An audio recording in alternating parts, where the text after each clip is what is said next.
پیدا ہوتا ہے تو زبان کا پیرہن اختیار کر لیتا ہے. ہر علم، سائنس کا بھی یہی معاملہ ہے.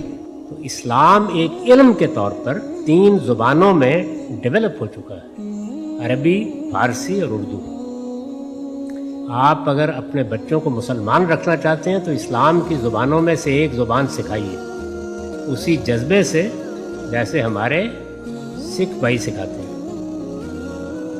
اگر آپ یہ نہیں سکھائیں گے تو میں آپ کو بتا دیتا ہوں کہ کسی دوسری زبان کے، کسی مذہب، کسی علم کی زبان بننے میں صدیاں لگتی ہیں. یعنی آپ کیا انگریزی زبان میں اگلے 100 سال میں بھی جو لوگ اردو میں یا فارسی میں یا عربی میں بڑے لوگ پیدا ہو چکے ہیں کر لیں گے پیدا. یہ اپنے بچوں کو آپ اگر واقعتاً اپنا کلچر، اپنی تہذیب، اپنا مذہب منتقل کرنا چاہتے ہیں ان کو اپنی زبان سکھائیں.